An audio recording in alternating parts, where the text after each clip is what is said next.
वचनामध्ये आणि 46 ते 52 आंधळ्या बार्तिमायाला गोष्ट. नंतर ते यरीहोस आले. मग तो त्याचे शिष्य व मोठा लोकसमुदाय यरीहो सोडून जात असतात. तिमायाचा मुलगा बार्तिमय हा आंधळा भिकारी वाटेवर बसला होता. तेव्हा हा नासरेतकर येशू आहे हे ऐकून तो मोठमोठ्याने म्हणू लागला, अहो दावीद पुत्र येशू, माझ्यावर दया करा. तेव्हा त्याने गप्प राहावे म्हणून अनेकांनी त्याला धमकाविले, पण तो अधिकच ओरडू लागला, अहो दाविदाचे पुत्र, माझ्यावर दया करा. तेव्हा येशू थांबून म्हणाला, त्याला बोलवा. मग ते त्या आंधळ्याला बोलावून म्हणाले, धीर धर, उठ, तो तुला बोलावित आहे. तेव्हा तो आपले वस्त्र टाकून उठला व येशूकडे आला. येशू त्याला म्हणाला, मी तुझ्यासाठी काय करावे अशी तुझी इच्छा आहे. आंधळा त्याला म्हणाला, गुरुजी, मला दृष्टी प्राप्त होईल. येशू त्याला म्हणाला, जा, तुझ्या विश्वासाने तुला बरे केले आहे. तेव्हा लागलीच त्याला दृष्टी आली आणि तो वाटेने येशूच्या मागे चालू लागला. परमेश्वर हे वचन आम्हा सर्वांसाठी आशीर्वाद करो. आपण प्रार्थना करूया. धन्यवाद धन्यवाद धन्यवाद स्वर्गीय बापा, प्रवेश आम्हा प्रत्येकाच्या आरोग्यासाठी, सुखासाठी जे वचन पाठवलंस, हे वचन आम्हा सर्वांसाठी आशीर्वादी हो. बोलणारी मी नसून माझ्याद्वारे फक्त तुझा पवित्र आत्मा बोलू दे. पवित्र आत्मा ये, मुख जरी माझे, पण प्रत्येक निघणारा शब्द तुझा असू दे. आणि आलेलं वचन हे आत्म्याच्या सामर्थ्याने आणि विश्वासाच्या परिमाणाने सांगितल्या जाऊ दे. येशूना प्रत्येक जमीन सुपीक सबीज होऊ दे. प्रभू येशूच्या नावात हे वचन आम्हा सर्वांसाठी आशीर्वाद हो. आमेन. ठिकाणी आपण पाहत आहोत आंधळ्या बार्तिमयाला दृष्टीदान. या ठिकाणी जो आंधळा बार्तिमय होता हा वाटेवर बसलेला होता आणि त्याने जे यिर्मया संदेष्टाच्या द्वारे जी भविष्यवाणी झाली होती ती त्याला माहिती होती.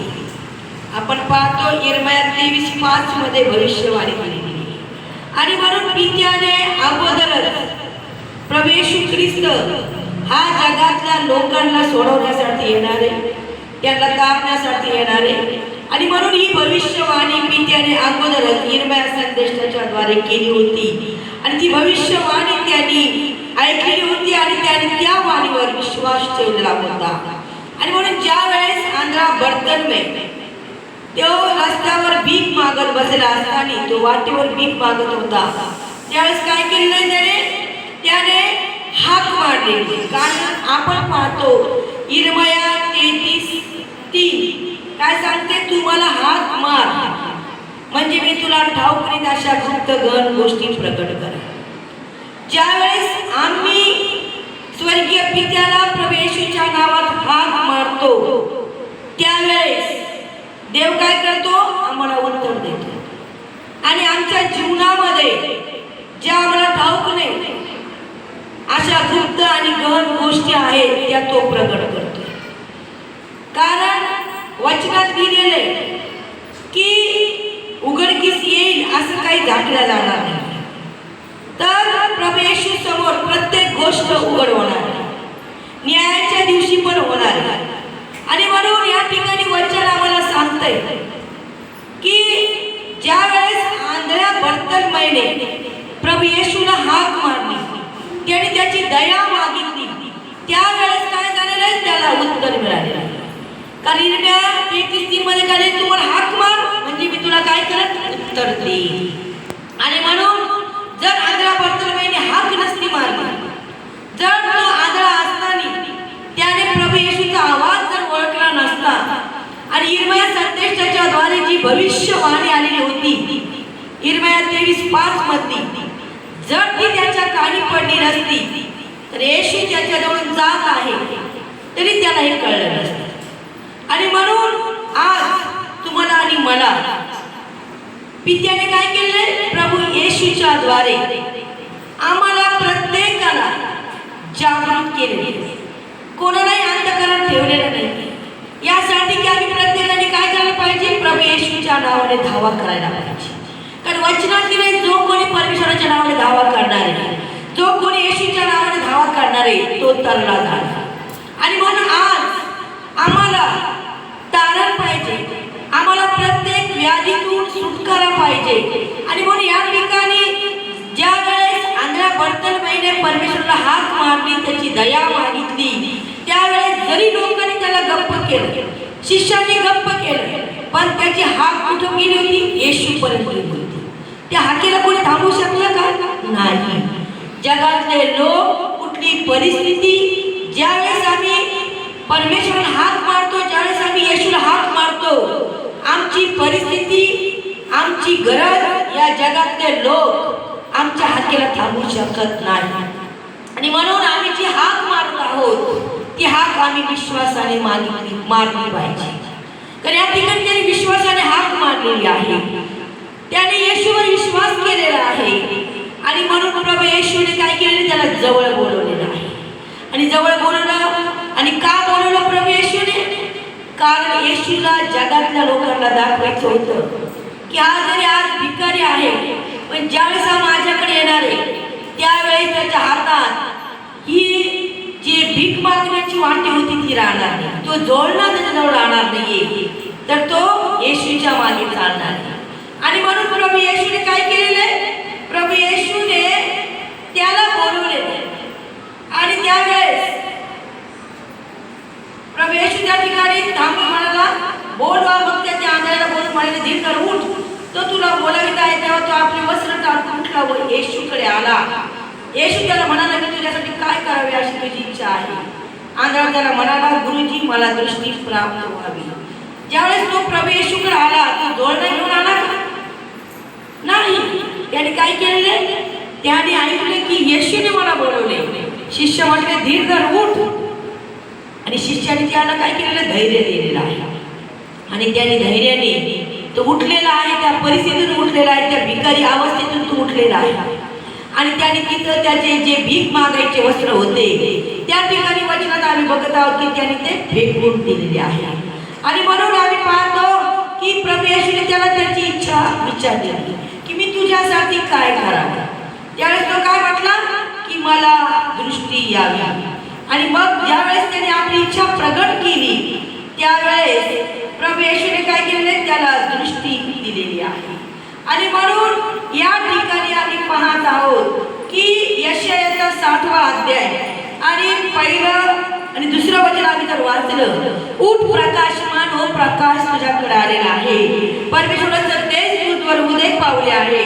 पहा, अंधकार पृथ्वीला झाकत आहे, निबिड काळोख राष्ट्रात झाकीत आहे, पण तुझवर परमेश्वर उदय पावत आहे, त्याचे तेज तुझवर दिसत आहे. आम्हाला प्रभू येशूच्या द्वारे प्रकाश मिळालेला आहे. आणि आजार कोण घेऊन येतो? सैतान घेऊन येतो. त्याला आंधळ कोणी केलं? सैतानाने केलं. त्याला अंधत्व आलं. आणि म्हणून आम्ही वचनात बघत आहोत की जगातल्या सैतानाने लोकांना काय केलेले? आंधळ केलेले.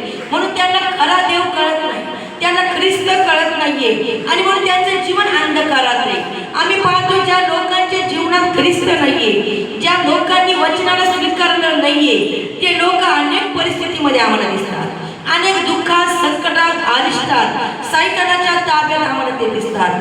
कारण त्यांच्याजवळ जिवंत परमेश्वर नाहीये, त्यांच्याजवळ वचन नाहीये. कारण आम्ही जे काही विश्वासाने बोलणार आहोत ते आमच्या जीवनात घडणार आहे. कारण परमेश्वराने काय केलंय? मनुष्य आपल्या प्रतिरूपाचा, आपल्या सदृश्य नर आणि नारी बनवलेले आहे.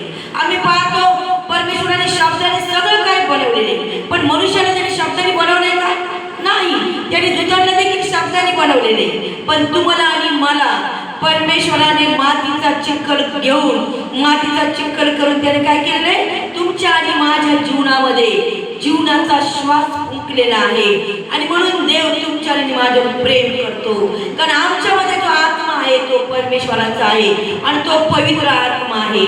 आणि म्हणून वचन आम्हाला सांगते की तुम्ही परमेश्वराचे मंदिर आहात. आणि आज परमेश्वराने आम्हाला मंदिर केले. आमच्यामध्ये वस्ती करणारा आत्मा परमेश्वराचा आहे, तो पवित्र आहे. आणि तो पवित्र कशामुळे झालेला आहे? प्रभू येशूच्या द्वारे. प्रभू येशूला आम्ही तारणारा उद्धार करता प्रभू देव म्हणून स्वीकारले, म्हणून आमच्यामध्ये देवाचा आत्मा आला. आपण पाहतो की प्रभू येशू ख्रिस्त 30 वर्षाच्या होईपर्यंत काय केलेले? तो आपल्या आई बापाच्या स्वाधीन राहिलेला आहे. तो जगातला भाऊ, जगातला मुलगा म्हणून तो आपल्या आई बापाजवळ, बहीण भावंडाजवळ राहिला आहे. आणि आम्ही 30 वर्षाच्या नंतरचा येशूचा इतिहास पाहतो की प्रभू येशू ख्रिस्त 30 वर्षाचा झाल्यावर त्यांनी काय केलंय? पाण्यात बुडून बाप्तिस्मा घेतला. आणि बाप्तिस्मा घेतल्यावर काय झालेलं आहे? त्याच्यावर पवित्र आत्मा उतरून आलेला आहे. आणि पवित्र आत्मा आल्यानंतर काय झालं? त्याची अरण्यात परीक्षा झाली. पण त्या परीक्षेमध्ये त्याने काय केले? वचनाला घोषित केले. त्या ठिकाणी सैतानासोबत तो वचनाने बोलला आणि म्हणून सैतानाने त्याच्या पुढे नमन केलेले. जर येशूजवळ वचन नसतं तर सैतान जिंकला असता त्या ठिकाणी. आणि म्हणून सैतानाने काय केलेले? सैतानाने त्याला अगोदर त्याला भाकरीचं आकर्षण केलं. आणि ते पण काय सांगितले की दगडाला नमन करायला सांगितले. कारण वचन काय सांगतंय? कोणची कोरी मूर्ती करू नको, तिच्या पाया पडू. आणि मग जर दगडाने त्यांनी नमन केलं असतं तर त्यांनी काय केलं असतं? की त्याच्या समोर मूर्ती झाली असती. आणि मग त्याच्यावर जर त्याला भाकर मिळाली असती तर त्याच्या देवाचा गौरव झाला असता? नाही. कारण देवाने मनुष्यासाठी कोरडी भूमी बनवली, दगड बनवले, सगळं काही परमेश्वराने बनवले. परंतु मनुष्याच्या स्वाधीन त्याला केलेले. या पृथ्वीमध्ये आपण जे काही पाहतो वचनात लिहिलेले की वनस्पती, प्राणी हे काय केले? परमेश्वराने आपल्या स्वाधीन केले. आपल्याला सत्ता गाजवण्यासाठी ते दिले. त्यांची सत्ता आपल्याला नको आहे, आपण त्यांना नमन करायला नको. कारण आपण परमेश्वराचं प्रतिरूप आहोत, आपण त्याच्या सदृश्य आहोत. आणि मग आज परमेश्वराचा आत्मा आमच्यामध्ये आहे. तर जर आमच्या शरीरामध्ये आजार आलेला आहे तर आजार जिथं देव आहे तिथं आजार राहू शकतो का? नाही. म्हणून आज आमच्यामध्ये आम्ही बाप्तिस्मा घेतल्याच्या द्वारे, आम्ही ख्रिस्तावर विश्वास ठेवण्याच्या द्वारे आमच्यामध्ये कोण आलेला आहे? देवाचा आत्मा, पवित्र आत्मा आला आहे. प्रभू येशूमध्ये ज्यावेळेस पवित्र आत्मा आला त्यावेळेस त्यांनी सैतानावर जय घेतला. त्यावेळेस त्यांनी काय केलेले? मोठमोठे चिन्ह चमत्कार केले. त्याच्या अगोदर केले तर 30 वर्षाच्या अगोदर बायबलमध्ये कुठलाही चिन्ह चमत्कार लिहिलाय का येशूने केला म्हणून? लहानपणी केला नाही केला. 30 वर्षाच्या आत प्रभू येशूच्या हातून कुठलाही चिन्ह चमत्कार सांगितलेला नाहीये. तर 30 वर्षाचा झाला, बाप्तिस्मा घेतला आणि 3.5 वर्ष प्रभू येशूने काय केलेले? स्वर्गाच्या राज्याची सुवार्ता गाजवलेली आहे. प्रभू येशूने अनेक रोग्यांना बरं केलेलं आहे. मग आज तो येशू तुमच्या आणि माझ्यामध्ये आहे, तो प्रकाश म्हणून आहे. मग आमच्या शरीरामध्ये जो आजार आलाय तो कोण घेऊन आलाय? अंधकार घेऊन आलाय. कारण अंधकार आम्हाला झाकू शकत नाही. वचन काय लिहितं? सांगतंय की अंधकार प्रकाशाला झाकू शकत नाही, तर प्रकाश अंधकारात काय होतो? प्रकाशित होतो. आणि म्हणून आज जर आमच्यामध्ये प्रकाश आलाय तर एक तर आम्हाला सैतान आमची चाचणी घेऊन पाहत असेल, आमच्या शरीरात आजार आला या प्रभू आमचा विश्वास पाहत असतात. कारण आपण पाहतो 12 वर्षापासून रक्तस्राव स्त्री जी रक्ताने पिडलेली होती, सगळे इलाज करून बसली होती. परंतु ज्यावेळेस ती सगळं करून थकली आणि मग तिला येशू नाम कळालं त्यावेळेस गर्दी त्याच्याकडे शिरली आणि ती येशूच्या गोंड्याला शिवून ती बरी झाली. त्यावेळेस येशू तिला काय म्हटलेलं आहे की मुली जा, तुझ्या विश्वासाने तू बरी झालीस. तिच्या विश्वासाने प्रभू येशूने तिला बरं केलेलं आहे. म्हणजे तिने काय केलं? त्या प्रकाशाला स्वीकारले. जो प्रकाश पित्याने जगामध्ये पाठवला, जो प्रकाश येशूच्या द्वारे जगात आलाय, तो प्रकाश तुमच्या आणि माझ्याकडे आलेला आहे. तो येशू पवित्र आत्म्याच्या द्वारे तुमच्या आणि माझ्यामध्ये आलेला आहे. मग आमच्यामध्ये ते जुनं पण राहणार नाही, जुनाट आजार राहणार नाही, जुने बंधन राहणार नाही. कुठली करणी धरणी, मंत्र तंत्र, जादूगिरी आमच्यावर हवी होऊ शकत नाही. तर आज आम्हाला घोषणा करायची की प्रभू येशू माझ्यामध्ये आहे. आजारात तुला माझ्यावर अधिकार नाही, तर माझ्यावर अधिकार फक्त माझ्या देवाला आहे. कारण त्याने मला घडवले. माझ्या मातेच्या उदरात अद्भुतरित्या स्तोत्रसहित 139 आणि 14 वचनात लिहिलेले की परमेश्वराने अद्भुतरित्या तुमच्या आणि माझी घडण आमच्या मातेच्या उदरात केलेली आहे. आणि म्हणून ही घडण आमची केलेली असताना, आम्हाला अद्भुत केलेलं असताना आम्ही का घाबरायचं? आम्हाला काय करायचं? आम्हाला वचनाला स्वीकारून आम्हाला धैर्याने सैतानाच्या प्रत्येक शक्तीला विरोध करायचा आहे. त्याच्याद्वारे जो आमचा जात होतोय, कारण प्रभू येशूने आम्हाला स्वतंत्र केले, आम्हाला गुलाम केलेले नाही. तर आज आम्ही सैतानाचे गुलाम नाही, तर आम्ही गुलामगिरीतून मुक्त झालेलो आहोत. आणि म्हणून आम्हाला स्वातंत्र्य करता पाचरण झाले नाही की आम्ही सैतानाच्या गुलामगिरीत राहू नये, आम्ही दुःखात राहू नये, आम्ही संकटात राहू नये, आम्ही आजारात राहू नये. म्हणून आम्हाला पाचरण परमेश्वराने केलेले. आणि म्हणून हे पाचरण आम्हाला झालेलं असताना आम्हाला जसं आंधळ्या बर्तोलोमेने काय केलेलं आहे, येशूने आवाज देतात, येशूकडे आलेला आहे, येशूने त्याची इच्छा जाणलेली आहे. आणि मग येशूने काय केलं, त्याला स्पर्श केलेला आहे आणि तो तात्काळ डोळे झालेले. आणि डोळे झाल्यानंतर त्याने काय केलेलं आहे, तो झोलडा घेऊन तो येशूच्या मागे गेला. तर तो येशूच्या मागे चांगला म्हणून गेलेला आहे. आणि म्हणून आमच्या जीवनात येशू आलेला आहे, आमच्या जीवनात आशीर्वाद आले, तर आम्हाला येशूच्या मागे आजार घेऊन जायचं नाही. तर आज आमच्या जीवनात आजार आलाय आणि आजची शुक्रवारची प्रार्थना आजारासाठी आहे. मग आमच्या घरात आजार आहे, आमच्यात आजार आहे, आम्हाला त्या आजाराला, या वचनाला घेऊन धमकून टाकायचं की आता आजारात तुझा माझ्यावर काही वर्चस्व नाहीये, तुझा प्रभाव माझ्यावर होऊ शकत नाही. कारण यशया 53:5 सांगते की येशूला बसलेल्या माराच्या पटकी मला आरोग्य प्राप्त झाले, मी निरोगी आहे. येशूने स्वतः माझे विकार आपल्याला घेतले, येशूने माझे रोग वाहून नेले. आणि परमेश्वराचा आत्मा जर माझ्यामध्ये आहे, तर वचन काय सांगते, तिथे परमेश्वराचा आत्मा आहे, तिथे मोकळीक आहे. मग आज देवाचा आत्मा माझ्यामध्ये आहे, तर मला मोकळीक आहे. कारण एका घरातून गोड किंवा कडू पाणी निघेल का? जर आम्ही येशूची सेवा करत आहोत, आम्ही वचनाला स्वीकारत आहोत, आम्ही चर्चला जात आहोत, आम्ही बाप्तिस्मा घेत आहोत, तर सैतानाचा आत्मा आमच्याकडे राहू शकत नाही, दुष्ट आत्मा आमच्यामध्ये प्रवेश करू शकत नाही. पण जर आम्ही मुखाने 4दा बोलत आहे की नाही, याने मला जादूटोणा केला, त्याने मला जादूटोणा केला, दुष्ट आत्मा माझ्यामध्ये आलाय, तो सैतानी आत्मा माझ्यामध्ये आलाय, तर काय होणार आहे, त्या सगळ्या गोष्टी ऐकून सैतान आमच्यावर हवी होणार. पण आम्ही जर विश्वासाने घोषित करत आहोत, एका घरातून गोड आणि कडू पाणी निघू शकत नाही, मी विश्वासाने प्रभू येशूला माझा तारणारा उद्धार करता प्रभू देव म्हणून स्वीकारले, मग माझ्यामध्ये, माझ्या परिवारामध्ये देवाचा आत्मा आहे, सत्याचा आत्मा आहे, खरेपणाचा आत्मा आहे. दुष्ट आत्मा तुला माझ्या घरात, माझ्या जीवनात, माझ्या शहरात जागा नाही. आणि आम्हाला जे जुन्या गोष्टी त्या सोडून द्यायच्या आणि येशूच्या द्वारे जो सुटकारा, जे आरोग्याची मोकळीकता मिळाली, जे सार्वकालिक जीवन मिळाले, जे धनीपण मिळाले, त्या सगळ्यांना आम्हाला स्वीकारायचे. आणि म्हणून आम्हाला वाटते की आम्हाला येशूच्या द्वारे धनीपण मिळाले, मग आम्ही लखोपती करोडपतीच व्हायला पाहिजे. नाही, जरी आम्ही गरिबीत जन्मास आलो, परंतु आम्ही ज्यावेळेस येशू आमच्या जीवनात येतो, त्यावेळेस आमच्या कष्ट कमाईला काय राहणार आहे, बरकत राहणार आहे.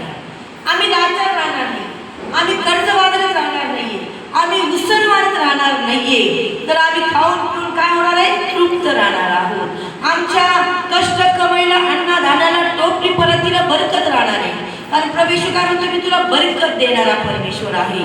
आणि म्हणून हे वचन जे आहे, ते वचन आम्हाला घोषणा करण्यासाठी आहे, आम्हाला ते बोलण्यासाठी आहे.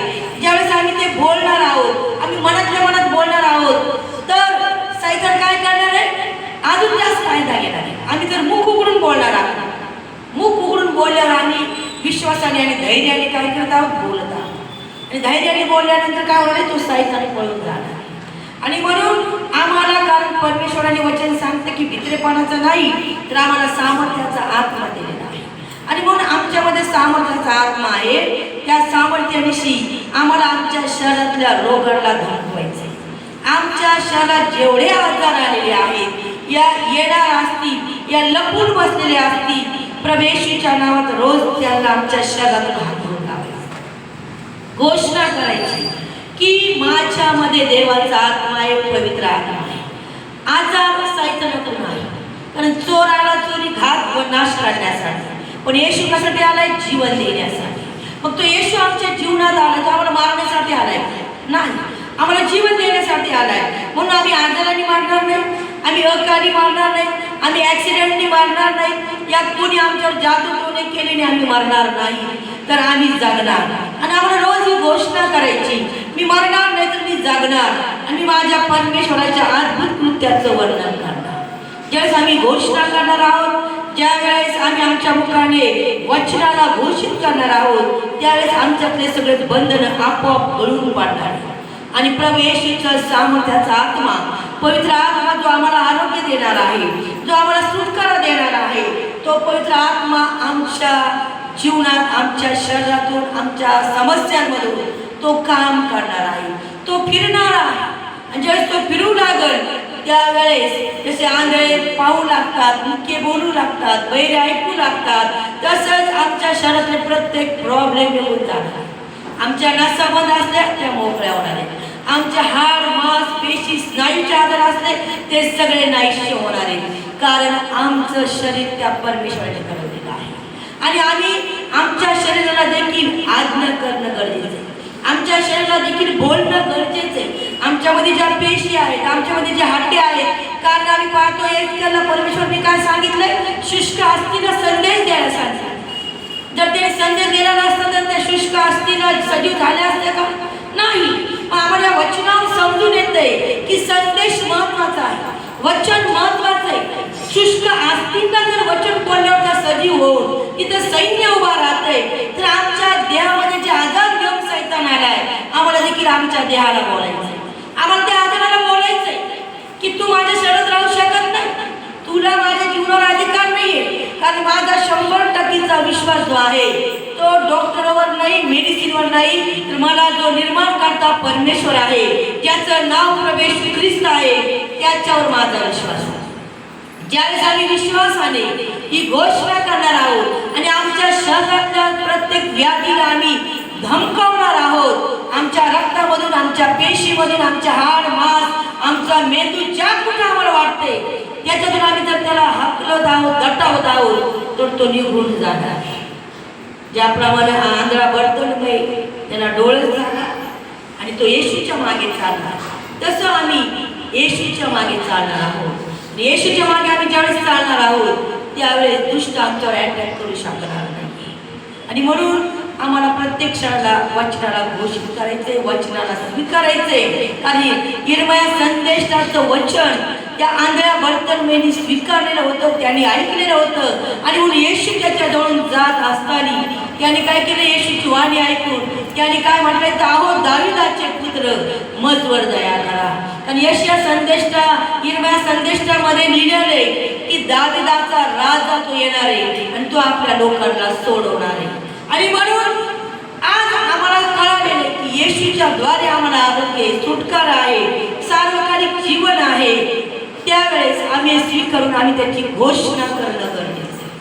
प्रभू करो या वचनाने तुम्हाला, मला आणि सगळ्यांना आशीर्वादित करो. आपण आपल्या जागेवर उभं राहूया.